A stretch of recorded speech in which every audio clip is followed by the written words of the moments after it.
Hello, welcome to Off the Shelf Reviews. I used to live in a van down by the river. And I'm Gary. And today we're going to review and discuss The Predator, which came out in 2018, written and directed by Shane Black. Iain, why don't you give us the synopsis for the sixth Predator film? Well, the story follows Captain McKenna, played by Boyd Holbrook. McKenna is on a mission in Colombia when a pod from an alien craft crashes into the ground near him, and an alien creature kills the two soldiers with him. He sends a piece of the alien's technology to his son, who starts to use it in his hometown. But McKenna realizes he has to get there quick to save his son from not only this alien, but something more terrifying. I kind of used to quite like Shane Black films. You know, Shane Black was in the original Predator film. Yeah, he was. Played Hawkins. Yeah. But from there, Shane Black went and either produced or wrote or directed some pretty good films. Yeah, he did Lethal Weapon, didn't he? He did Lethal Weapon. He Yeah. also wrote some of the sequels. Yeah. He also did Kiss Kiss Bang Bang. I need to see that. That's Robert Downey Jr., isn't it? Yeah, it's a fantastic it's film. Robert Downey Jr. You know, from there he would take him into Iron Man 3. Yeah. He also did, along with Fred Decker, who co-wrote the script, The Monster Squad. Nice. That's a film I kind of quite cherish, actually. Yeah. And so when I heard that he was given the script and directing duties on this film, I was like, I feel safer knowing that it's in his hands. That the sixth Predator film might actually be okay. And that was until the script leaked on the internet.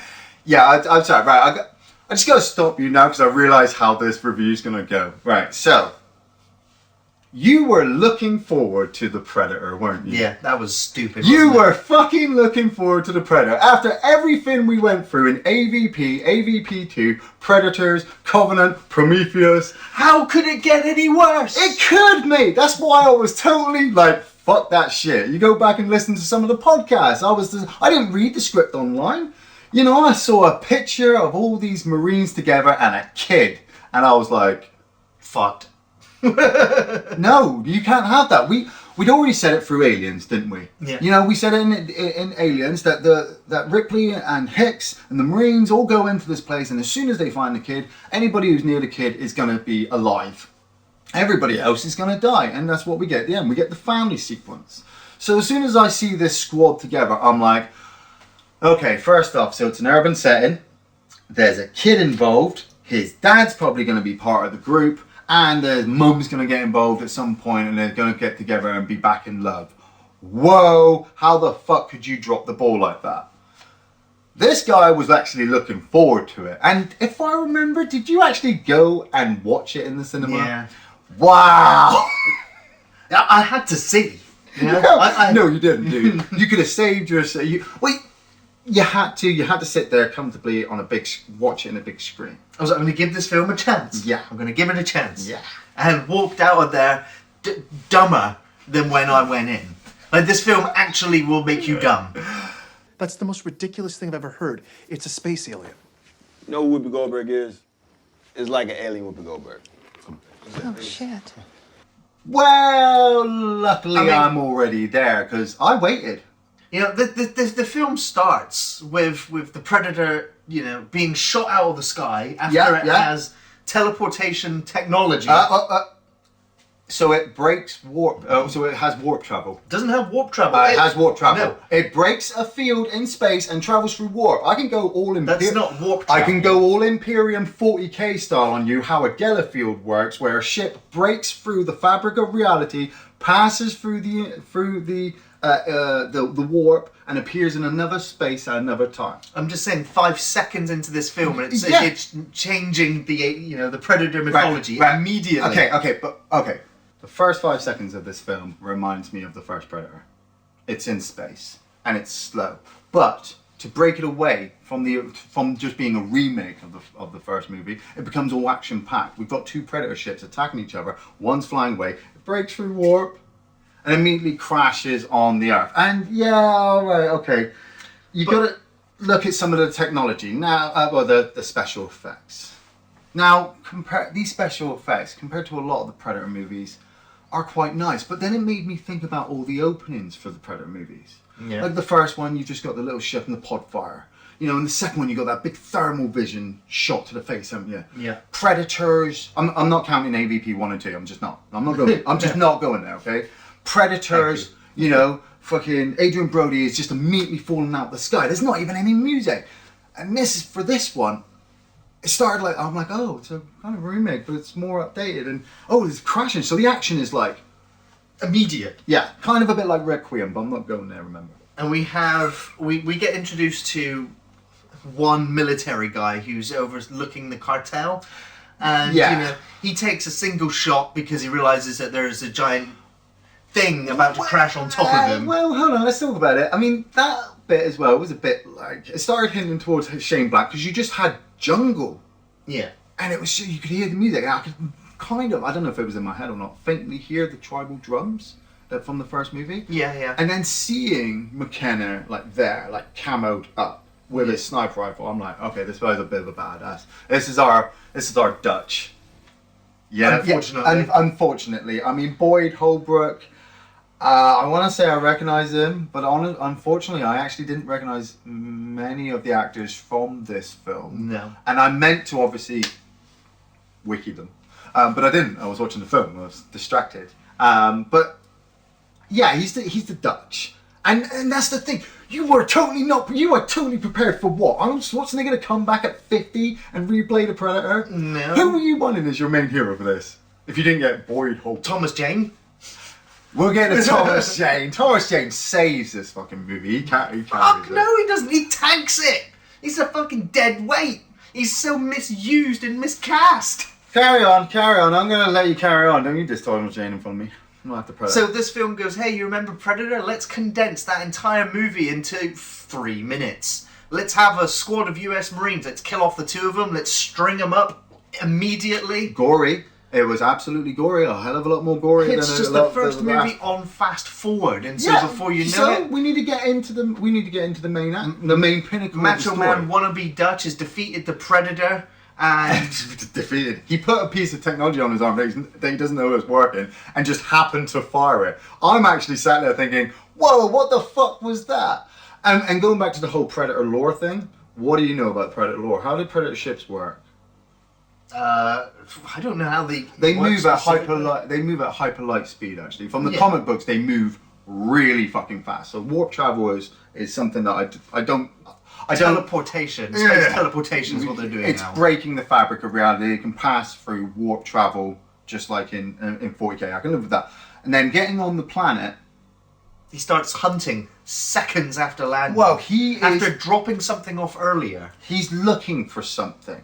He's actually, before he crashed, he set the ship up so that he was looking for something. Now, it's gonna get fucking. Landed in the middle of the jungle. It's gonna get fucking stupid. He was not planning on land. He wasn't planning on land there. He crashed. His ship crashed. His pod crashed. He was thinking on his feet, and his suit. The Predator in this movie, I've got to give credit for. I mean, I saw the Bulldogs in AVP 1 and 2. God, why do I keep going back there? And I didn't particularly like. The upgraded ones from Predators, the other tribe. I mean, I had to accept that there was another tribe, but I already knew that there was going to be other Predator tribes. I just didn't realise they looked different. Because in the comic book, they don't really look different. They all fucking look the same, which is easy to follow. But having that already given to me from Predators, and yes, having this opening come down, Shane Black's in the back of this, and I keep going back to this. You were totally prepared for it to be a good movie, and I wasn't. And I think that's what saved it. Because when this opening happened, I'm like, ooh, that was cool. We're keep going. Everything's fucking dead. This is the main guy. He gets into the town. He basically clears everybody out of the bar and sends off the Predator mask to his home. Now, well, he sends it to a PO box, which he's not paid the bills for, which means it will be sent to his home. It will be sent to his home, Which brings it to the point that the guy who delivered it, I don't think is legally allowed to have a 10-year-old just sign for it, unless the 10-year-old's got ID. But it's a fucking film. We got to keep the fucking I'm just surprised going. If the postman turn around, alien technology like that managed to get through customs, being scanned, and it's just like, leave your brain outside. Well, yeah, but hold on. What's the metal made out of? Maybe it didn't get picked up on scan. No, but they'd have to put it through a proper X-ray, wouldn't they? I'm pretty sure it would have been. But then again, going with that logic, if the box had been picked up, scanned, found, taken to a building, and put under complete lock and key, it would be really boring. We'd be sat there watching a box on a shelf. I don't know. It's like the rest of these scientists when we get introduced to Olivia Munn, who gets taken out of a deleted scene because Shane Black hired someone on the sex offenders list, and then afterwards, when Olivia Munn found out, she was like, "I don't want to be working with him. I want these scenes deleted." Yeah. Shane Black went, "No. He's a friend of mine." Oh no, wait. Actually, that's a mistake. Yeah, we shouldn't be working with sex offenders. Delete those scenes. Refilm anything? Nah, we'll just cut hard into an Olivia Munn scene. Oh, is that where she's walking her dog? Yeah. Yeah, that kind of threw me off. I was like, So, we're just meeting scientists now. That's okay, I can take that. That's your character introduction. Yeah, I mean, meeting scientist shit, it's easy. You get a bunch of suits, walk onto the set and go, excuse me, Miss Monroe, come with us. Boom, done. Yeah, I've seen that like a million fucking times. And Shane Black as a not well, I wouldn't say legendary director, a well-experienced director, knew that's what he was doing. And that made the flow. I mean, I want to bring up Sterling K. Brown playing Will Traeger. Oh man, now that guy is a motherfucker. He's like the next Samuel Jackson. I say that loosely from this movie alone. He steps off the helicopter and he's just like chewing. I'm like, I want this and I want that. Yeah, I'm a fucking badass. And he doesn't get any better until he does that stupid thing later on in the film, which we will get to. But he was swearing all the way. He was the leader of Project Stargazer. You know, the project that has been following the Predators from 87 all the way up to 97. They don't really count Predators because obviously they don't know about that. It's on an alien planet. And they've been looking for them. So I'm like, it's canon. What's canon? This film. It's part of the story. Oh, yeah. It goes Predator 1, Predator 2, and the Predator. Oh, and the AVPs. Yes, it is because instead of doing experiments and trying to understand all of this alien tech that's lying around, they decided to put it on display cases, including the xenomorph tail from AVP1. It's just there in a display case. It's like, no, we're not going to do tests and analyse the alien tissues or the weapons. I can go with AVP. It's like, no, we don't need to analyse it. We'll just leave it in a display case. They've been analysing it all this time. They don't need to analyse it. That's why it's on display. They have all the information. They explain to us that the reason, the reason why the Predators do what they do, especially taking the skulls and spinal cords of their victims, is that they are taking the fluid from the spinal cords of those creatures and applying it to themselves. You don't find this out until the 55-minute mark into the film. Yeah. Because they have to and because we're jumping that far ahead, that is where the bottom falls out of this film. No. They are taking spinal fluid from all of their victims and using it in the hybridization of certain clans. There are certain clans of predators out there that actually want to become the ultimate weapon of the universe. And to do this, any hunter knows to do this, not only must you have to hunt your prey, you must have become your prey. You must think and act like your prey. So the best way to do that is to take the special abilities of certain creatures from around the universe and apply it to your body. This explains why this predator was running away. Because he actually doesn't want to actually do that. He probably believes in the old traditional ways of the hunter being dropped on the planet and earning experience to be able to elevate himself in the ranks. Where's the fun in just being a weapon? A gun, which explains the 11-foot CGI fucking action figure that appears halfway through the movie hunting the original. Now, at the same time, I'm just going to jump in here with the giant creature. It looks stupid. But it's fully CGI, that's why. Yeah, it looks fucking stupid. The reason why in the film, shits all over itself and then smears that shit on every previous Predator film is that you now say the Predator in the first film, it landed. Why? Because it was hunting human DNA. No, that's not what I know. I know. You rewind that back. That's not what I said. No, what I said there is film is doing. No. Yes, it is. No, it's saying that the Predators have landed. No, because the commander of Stargazer has said that all the Predators that have come here are looking for DNA to upgrade themselves. Yeah. Yeah, so it's saying in the Predator in the first one and the Predator in the second one, they've come to Earth to get human DNA from their spines. Not for trophies. Oh, yeah, he does say that. Yeah, so that shits on the other films by saying no. that the Predators didn't land for the ultimate hunt, they landed for DNA. No. Now, and this is what makes it even worse, is that why would the superior hunter... He's not superior. It's not superior. It wipes out all of Dutch's men before he, and then he goes for an honourable fight and then loses. Right. He could have killed Dutch at any point. And dies. So the he's second not the Predator honourable one. wipes out how many people before And succumbing? he was a bloodling. I said that before. He was a youngling. He wasn't as experienced as the other. Okay, one. so the Predators, they're here The ones in Predators. Yeah. Yeah. Let's so explain why that. would you take human DNA when it is inferior to you?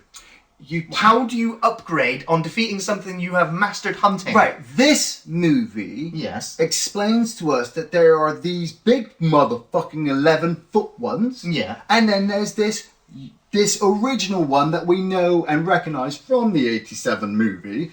And we're supposed to back this guy, right? We're backing this guy because he's following one on McKenna. the table has human DNA in it. Yes, not because- just the 11-foot one. Yes, all Predators. Yes, he probably has got. He has a human DNA Because but we get don't the whole know- sequence. We of, don't know did when a or human how. fucking alien. Yeah, that was a really stupid. That was a really stupid joke. But we don't know how old this Predator is, do we? Going off the back of the comic books and the games and all the stories and lore and all that shit. Don't get me fucking started on that shit. I've tried to follow this shit and people change it. It's also Shane Black. Do you remember what the original Predator looked like? The original Predator. Yeah. And you remember how he had to change it because Stan Winston came along and went, no, don't like the look of that? Yeah. It's what he did with this film too.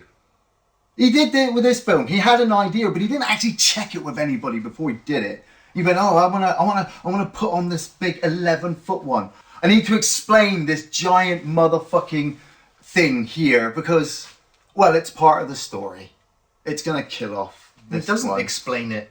It's also trying, the Predator, the original Predator, the one that looks like the one from 87, is also trying to save the human race. Because the Predators are taking the DNA of creatures that planets before they die out. That's also what they explain. Yeah. Yeah. They explain Before that they- global before warming they is die. about to kill all humans. But we're going to they're saying that, but they're also saying that it human may DNA. adapt. The things may be adapting the planet. It's why- a jumble. The script. You even said the let me script finish was a great. second. Yeah, Yeah. okay. Right, global warming is going to kill off the human race. Yeah. So let's take human DNA so that we can do what? So make ourselves better. What's just or died? The human race. Right. Yeah. So they're going to take the DNA to make themselves be able to survive when the global warming's just killed us all off. Maybe they're giving themselves. Why would our DNA help them? Maybe they're giving themselves human DNA because when predators are made, I mean, we don't know how predators are made.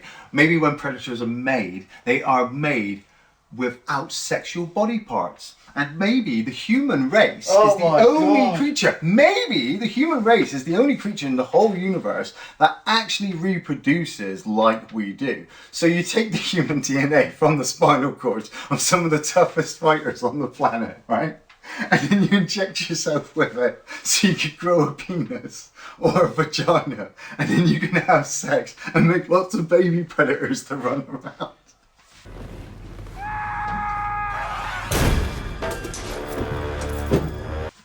Do you remember when The Predator was just a simple horror movie? No, I remember when it was an action movie from the 80s. Action sci-fi, actually. I remember when it was good. Yes, I remember when it was good. And like I said, you were not prepared. I avoided this like a motherfucker, and then I just sat down and I watched it for a laugh because it's a Predator movie, and Predators are pretty cool. And this one is pretty cool. It does go around killing people. I mean, it escapes from the scientists first and It's a fucking kills all the disaster. people in the side. I mean, I love the fact that he throws one of them at a window and then the blood splatters on the window, and I'm like, all CGI blood, all of it, all the wounds, all blood, all fucking bloodless. it was nice seeing Jake Bushy as Sean Keys, but you really dropped the ball on that one. You know, I know, thought it's he an was going to alien be like predator. the head I'm gonna scientist. hold dude. him down with my hands. Yeah, because he's waking up. You know, He has to wake up. He has to kill everything. Oh, and it's also convenient that we've got all the Predator tech just laying about for him to pick up and put on. I love how he's got Wi-Fi Ethernet connection, so if you put on a Predator mask, it can connect you to another Predator mask. No, any mask you want. You just get to and just turn it on. I mean, maybe watch. yeah, but that's it. Yeah, and you just watch through that and be able to like scan things. There's a couple of things I was a bit thrown off by at first, but then watching it for the second time, I totally got was like. At first, they give you the mask and the scanning and the vocal mimicry, which is pretty cool. And then when the big motherfucker turns up, he's just doing it. Yeah. Like he's just got cyber technology in him. Yeah, he doesn't even need the mask to see heat vision anymore. Yeah, he just sees like that. And I'm like, well, alright, okay, I didn't even know. I mean, I never really understood how they saw anyway. In 87, they saw like red, but I think that one had a damaged eye. And then the one in the second one, I think looks through thermal because there's that bit with Danny Glover in the bit. Yeah. And he looks. I mean, I'm not the Berserker one from Predators. I can't remember what he looked like. He died too quick because I'm fast. But this one, I was like, yeah, he's got cyber tech. Oh, okay, that's cool. And he can turn himself invisible. And the good Predator is looking for McKenna's son, Rory, played by Jacob Tremblay, who is the Rain Man for this movie. He has obviously autism, doesn't like loud noises, and is able to understand Predator tech. Yeah, because this is Hollywood autism, not real life autism. Yeah, I was like, well, like I said, I was already prepared for it. I saw the fucking kid in the picture, I was like, pfft. And you were like, oh, I'm going to go pay for it. I'm like, and so seeing him in this film, his mum is played by Yvonne Starowski, who's a good actress. I saw her in Chuck, the TV series. She was good in that. Fair enough. I can't remember it. I think she was in Dexter, maybe, as a killer woman. Maybe not. Like I said, a lot of TV, and so seeing her as Rory's mum, I'm like, oh, right, so the family relationships here, okay, I know how this is going to go. Mum and dad are going to get together, he's going to save the son, kill the predators, and everyone's going to go home. The urban setting for me is actually a lot better than Requiem, so I'm good with that. And now I'm looking at things, comparing it to other movies, and I'm like, alright, it's bringing it up. Alright, there's a couple of bits, it knocks itself back down again. It's bringing it up. You're comparing it to fucking Alien vs Predator Requiem. I'm also of course it's going to bring anything up. I'm also comparing it to Predator 2, and Predator 2 at the time was slated beyond belief. Yeah. So I'm happy to sit here. Oh my god, doesn't that look like a fucking masterpiece now? I've always said it was a masterpiece. Yeah, and I'm happy to sit here and let you cricket back this movie into fucking redemption. And then when the next one comes out, we'll go, you remember the Predator? Because Rory has picked up the alien mask from his dad's box and gone out trick-or-treating with it. Which I'll come back to, because that's fucking stupid. And his dad has been captured by Will and his secret Project Stargazer and questioned about, obviously, the ship. Does it exist? Does it not exist? Trying to keep him up. We know he's going to get shot anyway, but because he's the main hero, he's kept alive longer. And he's stuck on the bus. The bus with Group 2. Group 2, who are the A-Team. Known as the Loonies. Yeah, they are. And just like that, we get introduced, as a film audience, we get introduced to each one of them and their quirks, because that's character. We've got Nebraska, who's a big smoker who shot his commanding officer in the head, but he didn't die. He's off his head. We've got Nettles, played by Augusto Aguilera. He's the Bible guy. Yeah, he's the Bible guy. He doesn't like swearing. That's character. We've got Lynch, played by Alfie Allen. He's the helicopter pilot, I believe. No, he's the Irishman. Yeah, the sniper. The other. Yeah. We've got Keegan-Michael Key playing Coyle. As soon as I saw this guy, I'm like, okay, so we're going comedy with this movie then.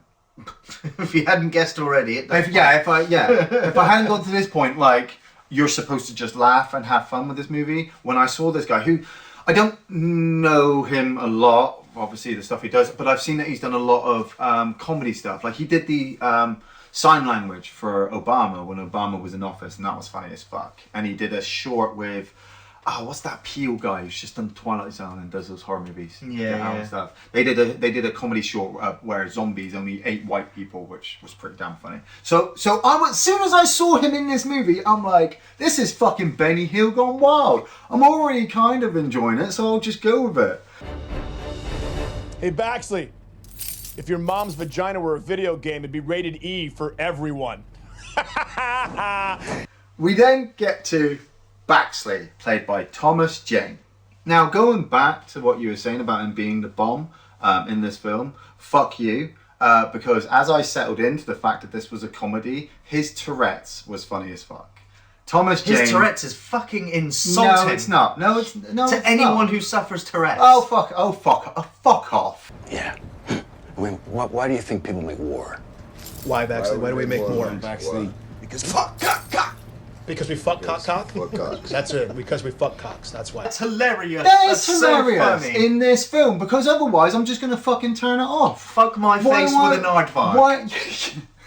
Yeah, brilliant script. Yes, Brilliant script. Yes, it is brilliant script, because these guys are the Marines from have got the camaraderie, I suppose, as the Marines from the first movie.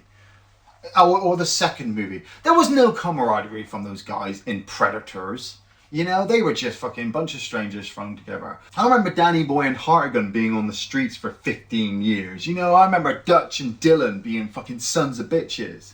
So these guys I kind of got behind for just being fun, because they were loony. I could relate to that. You know, the Irishman's got his quirks. And to escape from the bus, because they realise that the alien creature that's not supposed to exist is actually running around killing fucking people.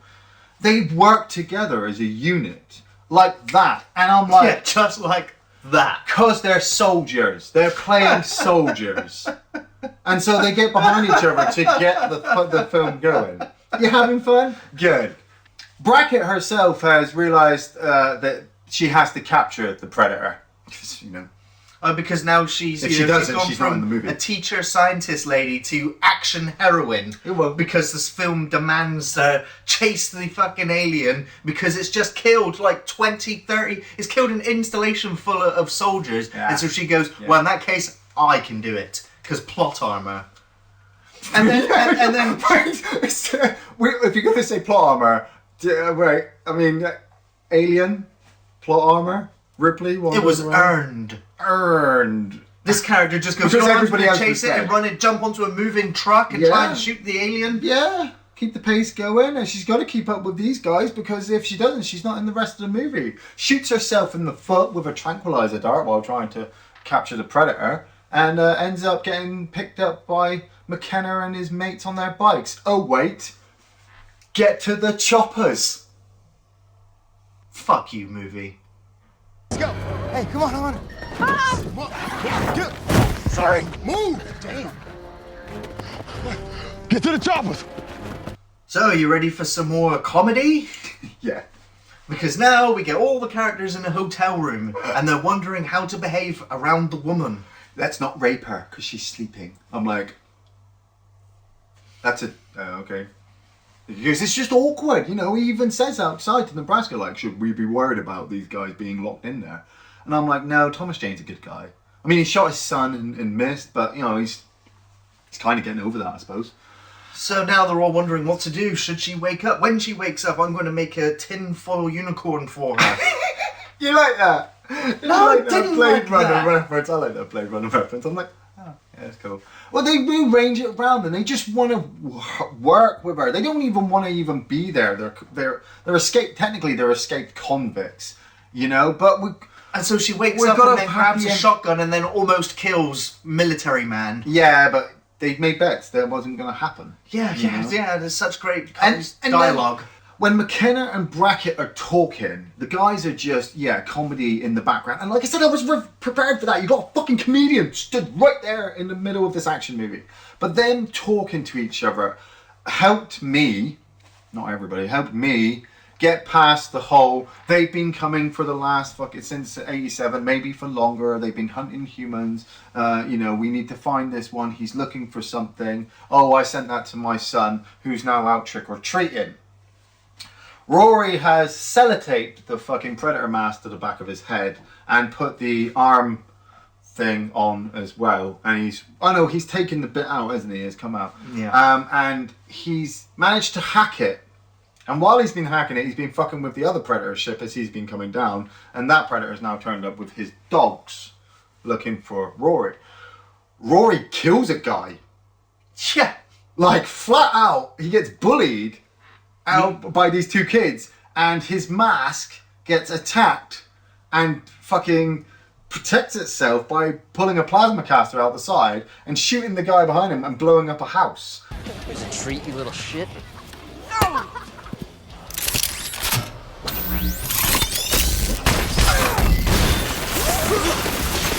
The thing that annoys me is that in a few scenes later, the kid's like to his dad, like, you're a killer, you're a murderer, you're a soldier, you kill people. He didn't know that. He had his back to him. It's not like the mask. We didn't actually see inside the mask that it actually targeted and soldiers hired by the government to go kill other people. Okay, yeah. This kid murdered somebody and has no reservations about it. If you didn't know, if you had a Predator mask on and you had your back to somebody and it accidentally shot them and you didn't know, would you have reservations about killing them? If nobody told you you'd done it either. I think he knew you'd done it. How? Because he uses that to intimidate the bullies that are there. Well, no, he's just like, yeah, you want some too? I mean, he may not even know. When he rang the doorbell, he walked off and the mask was hit by a can thrown by the guy and he blew up the house. He didn't actually know he'd actually shot a guy. He knows he's blown up a house, but he gets saved by his... I'm also having issues with the fact that Predator helmets now also have a defensive laser cannon that automatically shoot targets when you're being threatened. And it also acts on its own. You are just... Since when did that exist in the 5 movies? No, it didn't. So that means it can't ever? Is that what you're saying? Because we haven't seen it in the 5 movies before, nothing else can happen. Is that what you're saying right now? Because I'm putting this on record. It's a pretty big plot contrivance, don't you think? It is, but it's also something that, looking at alien technology, I don't question, because it's alien technology. I also think that it's pretty stupid that it will act on its own. You know? So what if a predator comes in and accidentally knocks the other predator, and then the predator helmet goes boom! Blows the other predator's head clean off. Well, maybe. And then that predator's helmet reacts, so it fires off. Right, okay. You're in a room full of predators, and all the helmets just go and kill each other. Yeah, well, this movie kind of sets that up from your perspective. That's why you fucking thought it up. But at the same time, maybe because Rory's not a predator, he actually doesn't have the ability to activate all the different stuff inside or deactivate it. So maybe when your group of predators are having their fucking team meeting and one of them bumps into him, maybe the other one goes deactivate and doesn't activate his fucking shoulder-mounted fucking cannon. Hey, on Halloween, this blew up a whole house. How do you shoot it? You don't. It just fires by itself when it's being attacked. Seriously? Oh, shit. You are ready to tear this movie apart, which is absolutely fine. I sat through Alien vs. Predator Requiem with magic acid, so fucking I'll go with anything at this point because there is nothing else fucking going on. We watched fucking Alien Covenant, and that is worse than this movie, and this movie is fucking bad. But I enjoyed it because it was fun. I know I shouldn't have been having fun, and fucking, well, if you had the law, maybe I wouldn't. But to tell you the truth, I don't give a fuck. I was prepared not to enjoy this movie. You were prepared to fucking have a whale of a time, and it slapped you in the face with a big fish, and I stood there like, I'll take mine. That's fine. You swim in the sewage. I'll swim and enjoy it. You swam in it first. So I just followed in after, and I knew it was sewage. I'm watching you swim in the sewage, like, I knew it was sewage, and you're like, well, it could be okay. No, it's not okay. And I'm like, well, I'll check. And I jumped in, and there were a couple of cool moments. There wasn't so much shit floating around. But getting back to the movie, Rory has been found by his dad and his group of loonies, and has been saved by the alien dogs. One of them is killed by a grenade launcher, and the other one is shot in the head by Nebraska, ironic. And it doesn't kill him, even more ironic. The dog then decides to follow him, and they get in their truck and are attacked by the Predator, who chases them into a school, the 87 Predator. He is looking for this particular piece of technology on the arm of Rory, which is kind of like a locator beacon thing for his crashed ship. And as he gets it, because Daddy McKenna realizes that's what he's after and he can save everybody that way, he goes to give it to him, and the big 11-foot motherfucker turns up, pulls him through a building, and fucks him up. Now, before the dam is unleashed, as I was not willing on fucking watching this movie ever in my entire life, I just watched the fucking action sequences quickly on YouTube long before, you know, and when I saw this 11-foot predator, I was like, holy shit. Not only did this motherfucker actually put it in a film, but motherfuckers actually paid money to go and watch this. It is so out of place. It looks so unbelievable. There are sequences I don't even think people interact well with him in the background, because I don't even think they realized he was actually there. He may have just been inserted in after. Having him kill the 87 Predator is the film's way of saying, look, bang, here's your new Predator. And I'm like, ooh, that's because fuck. they've forgotten, or they don't know how to make what was such a simple creature scary anymore. Oh. So they go, oh, we'll just make it twice as big. Yeah. I'm like, well, they tried that in Predators. Went, oh, let's have a bigger Predator. Yeah. Yeah, because that's what kind of the new generation wants. They don't want to see the old shit, dude. But on top of that, what makes it even more worse, you know, is they're just doing a Covenant on us. They're completely. This film decides to retcon all the other fucking 5 Predator movies. Yeah, and after Covenant, after the big revelation with David, that's bigger than that just killed the Alien franchise. Yeah, so with this one, I was all fucking prepared, and this one kills the Predator franchise, fucking stone cold dead as well. No, I wouldn't say kills it. I mean, we have. If it wasn't dead already. Yeah, if it wasn't dead already, actually. Well, obviously it wasn't. It was resurrected, hybridization there, because McKenna gets with his kid, and they all start planning of what they're gonna do. They don't realise that this big motherfucker's chasing them, but they're captured by Traeger.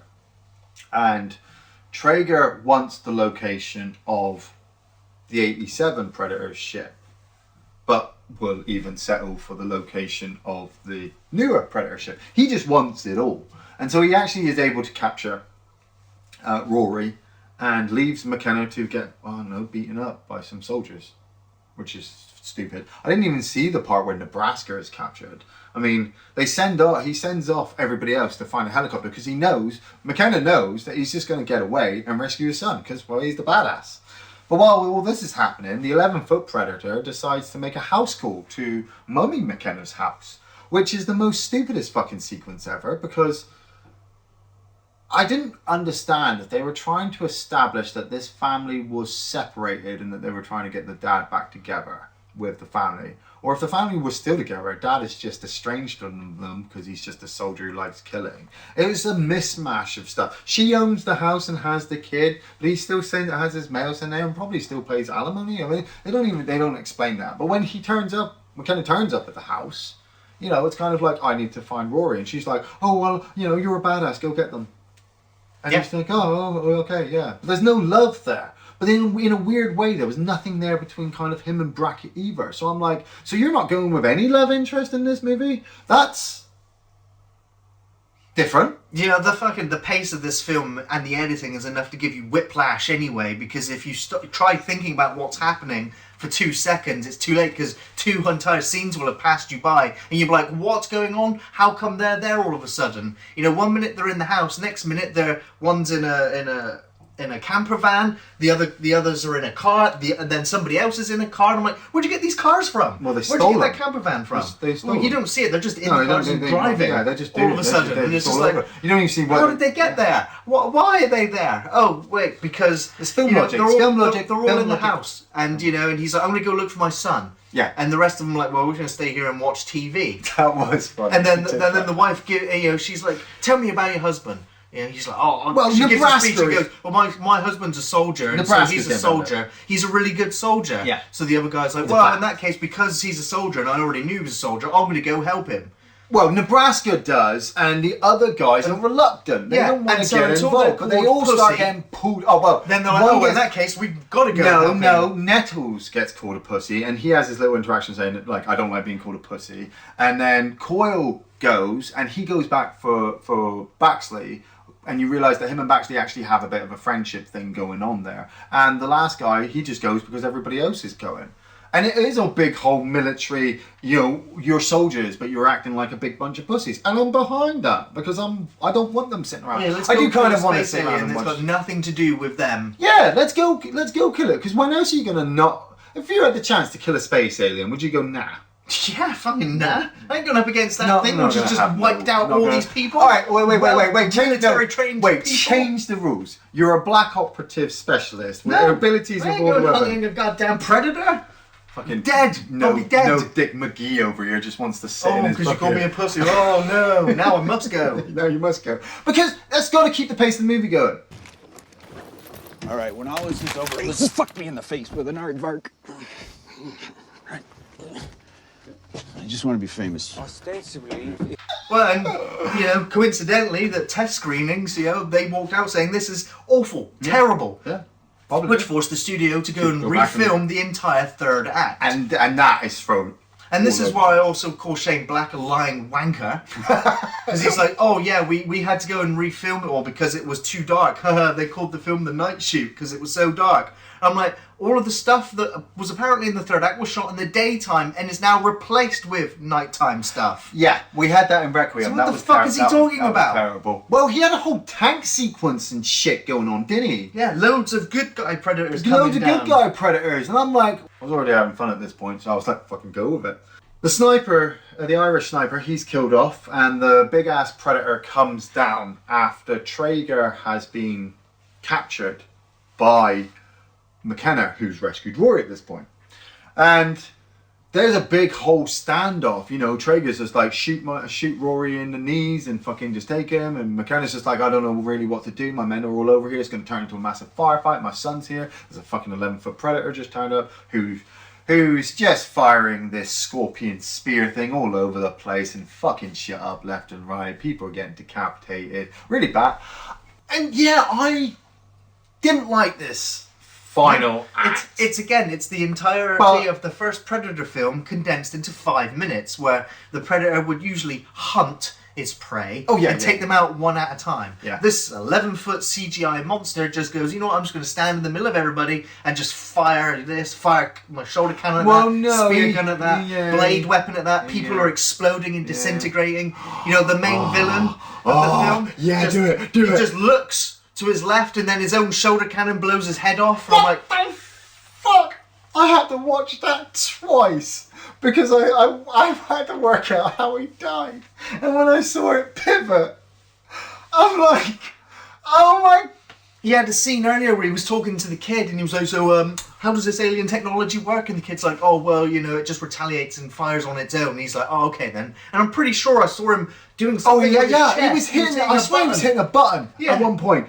But it still fires on its own. I'm like, that wasn't even the helmet shoulder cannon. That was a shoulder mounted cannon. It was primed to fire because in the sequence he's actually ready to shoot the predator. So it was primed to fire, but did she purposely get his attention so that it would pivot because she wanted him dead? The Dr. Brackett. I mean, I thought the arm thing in the truck was fucking stupid, but when that fucking guy throws the disc and Traeger's just like, it's alien technology, you need a thing on your wrist to capture it, and the guy's like, oh, I'll capture it. I'm like, no, leave it. And it takes his fingers off and he just shoots the guy in the head like, be quiet. Because you have to make sure that he is the villain, reminder. Every fucking no-name guy is killed first. Yeah. And then all of our main guys get together and they go, hey, we're going to set up some explosives over there, so we'll set a trap. And I'm like, well, that won't work because the Predator's not going to use the Predator's walking into the trap now, is he? Not like in the first one where obviously he was able to see all the tripwires and avoid them all and sneak in and sneak out like a fucking ninja. He actually walks in there. But this is after Coyle and Baxley have given their lives. I gotta give that scene credence. I did actually like that little scene was stupid. It's Blaine and fucking the Predator's Mac on all fire. over again. He jumps on top Yeah, of he it jumps on top of and it. he's stabbing him He's not for on about fire, a he's not minute. on fire, he's not on fire. And then all of a sudden he's thrown off him and then planted on the tree and not a single burn. He's not even on fire anymore. He's not even on fire. And then they're still alive long enough Yep. to shoot each other Oh, simultaneously. that's what they promised each other, isn't it? Oh, God. Yeah. I know it's what they promised each other, but it just looks farcical. Ow! Shit!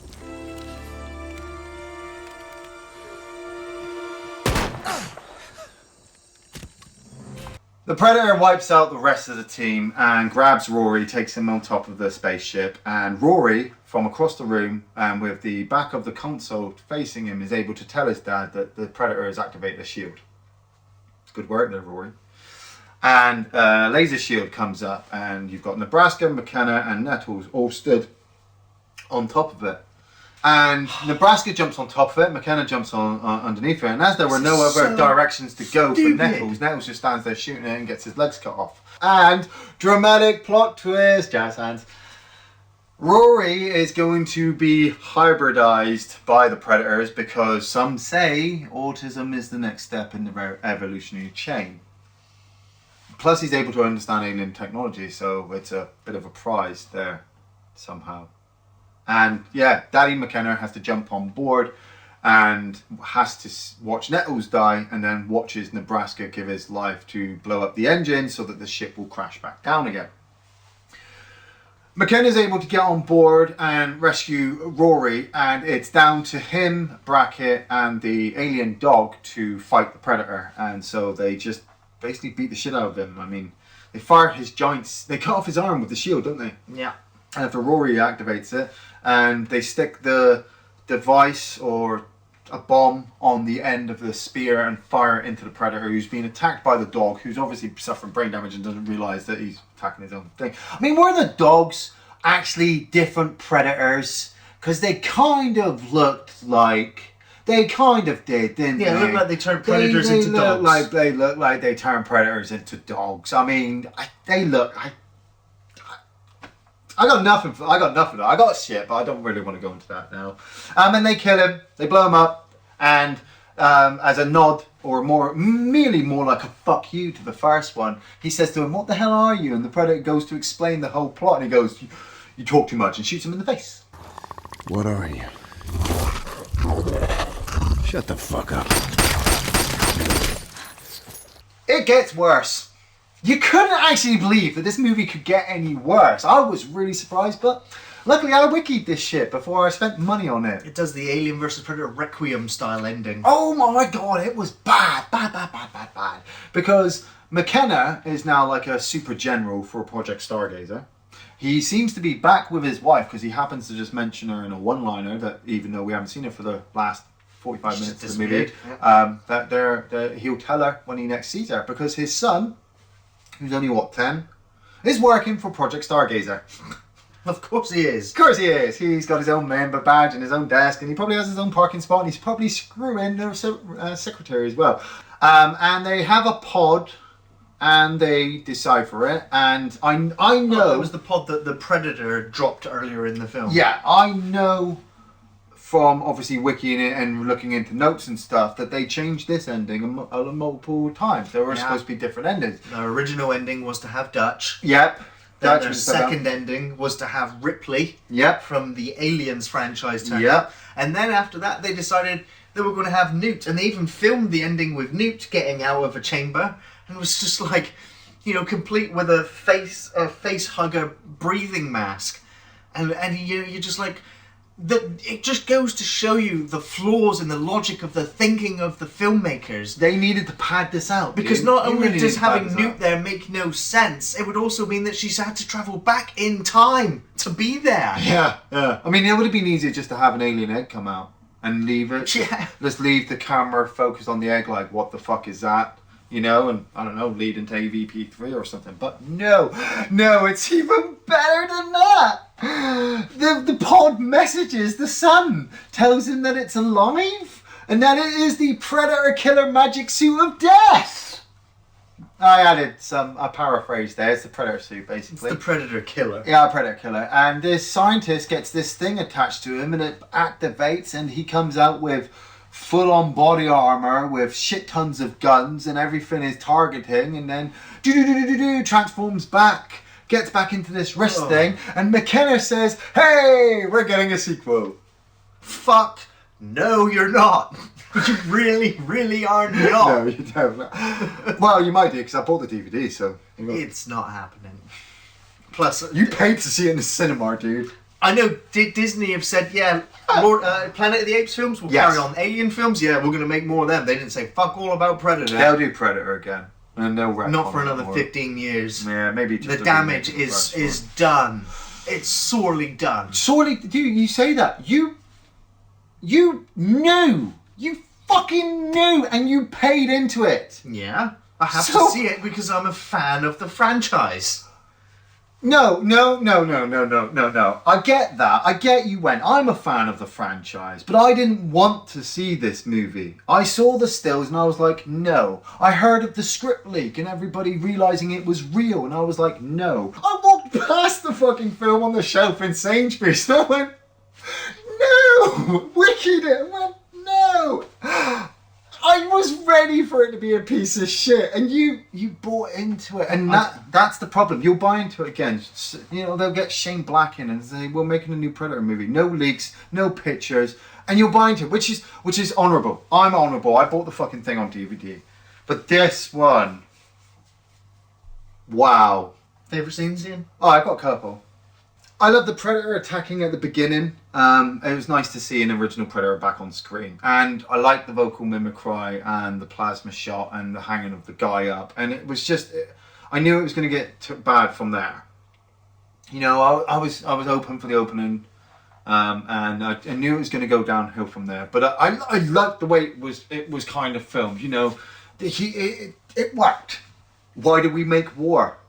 Because we fuck cock. Thomas Jane on the bus.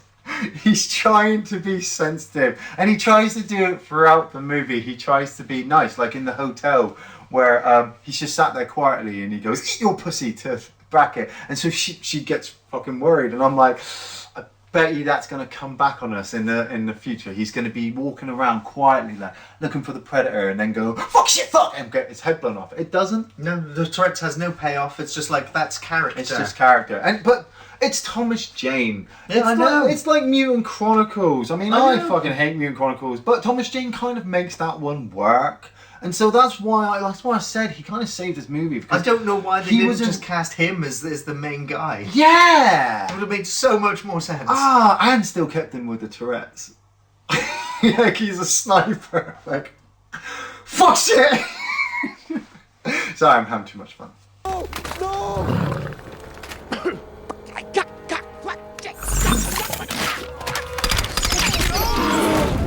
I like the stuff with the squad.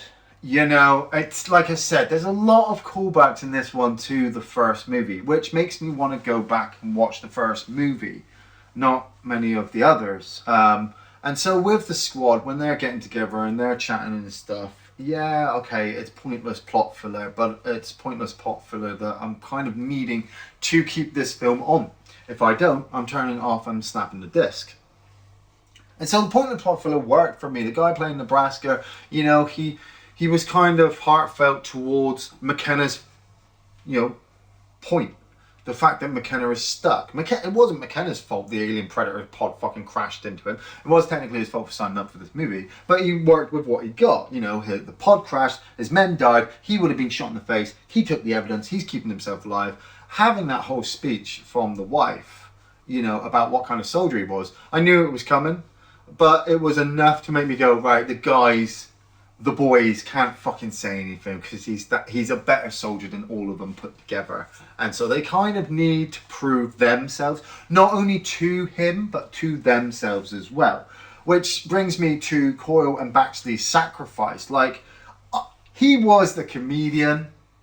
Both of them were the clowns of the fucking film. And it was terrible, the fact that we had to have that. But the payoff was nice, I felt, because they helped everybody escape. They worked together. There was that moment where Coyle was kind of losing it. He wanted to go. And there's an 11-foot fucking creature out there chasing him, just like what you said. I don't want to be here. And everyone's like, no, calm the fuck down. Just chill the fuck out. Baxley's not going to let him go, because if Coyle goes, Baxley's going as well, you know. Having them sacrifice themselves, yeah, okay. Thomas Jane is not on fire. So we favourite scenes? Yeah. I got no favourite scenes from this film. So. I just have fuck you scenes from this film. I want to hear the fuck you scenes. The Predator taking a severed arm and passing it through the hatch to the driver, like, yeah, everything's okay back here. And the driver being like, okay then, fucking military guys. Why didn't you use the vocal mimicry? I mean, I suppose he didn't have okay in his. No, carry on, dude. Everything okay back there?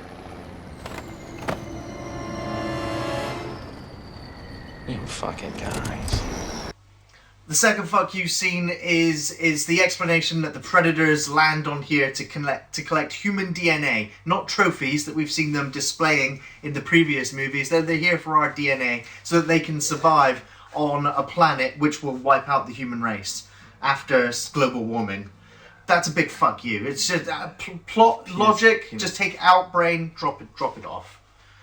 Big fuck you to killing the original Predator with a CGI Predator because, you know, bigger, better. That's how you do it now. You know, killing off the original Predator because you don't know how to use it properly. That's a big fuck you. The entire military team of loonies, fuck you. The ending of this film where the Predator's in the jungle and kills 20 people off within 5 minutes, fuck you. You know, where's the Predator that hunted its prey? You know, that looked for a worthy opponent to engage in melee combat with? Fuck you, movie. Fuck you very much. So, I think it should come as no surprise. Yeah. Wait, shock horror? Go on. Do you recommend this I movie? do recommend this film. What? If you enjoy watching a train wreck in slow motion. It is incredibly disappointing. It's on an Alien vs Predator level. The best thing about the film is the soundtrack, which has been largely unchanged from Alan Silvestri's original score. They use that a lot too much. The characters are cartoons with jokes for jokes' sake. The plot is baffling. The editing and the pace is confusing. It damages the Predator franchise. It fucking kills it. It kills it dead. You know, the lore is being broken completely. The film is tonally deaf with awful dialogue, bereft of logic. You know, if you value the original films, just avoid this mess. I don't recommend The Predator. It is unique in itself that it is that shit. But it's not that shit. I mean, my friend there just listed a load of reasons not to watch this film and paid to watch it. After warning sign after warning sign, after me telling him not to, that people will go and watch this schlock. And they'll make another one. You say it's dead, it's not dead, dude. They're coming back again with Predator and Alien and Terminator and What's all going the to other be movies. a Predator? It's going to be everything. Mate, do you remember what the tagline for the poster was when it came out? What was the tagline? Yeah, you'll never see it coming. You'll never see him coming. Really, film? Really? I was like, whoop, nope. Absolutely no. And so that's why I don't recommend it. But, like we say, if you are fans of the franchise, you've probably already watched it. You know, you've probably already bought it on DVD and gone, actually, you know what? That's all right, that's not all right, that's worse, that's worse. And there are many different levels. Because as fans of the franchise, we've gone through some fucking schlock. You know, back in the day, Predator 2 wasn't really advertised very well, and the Predator wasn't advertised very well. You know, Predators doesn't do very well, neither does AVP Requiem. You know, they go up and down all over the place. But the next time these motherfuckers come to this planet to hunt fucking, I don't know, females. You know, maybe there's one who's going to just be taking women. You know, maybe there's one, maybe we're going to get a female Predator next time. Maybe you won't actually set it in an urban setting, because stop setting it in an urban setting. We liked it in Predator 2. It kind of worked, the jungle city, but that's, no. But then we didn't really like it in Predators either. It's difficult. Go back.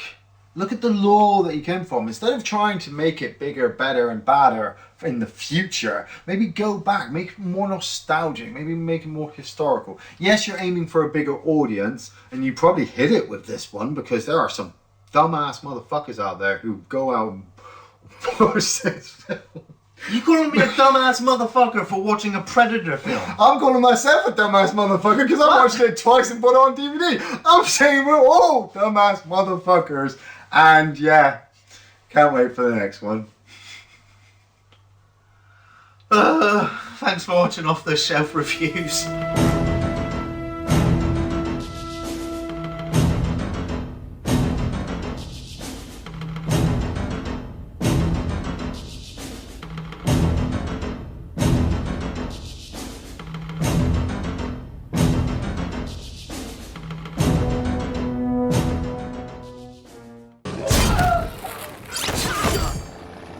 Everything okay back there?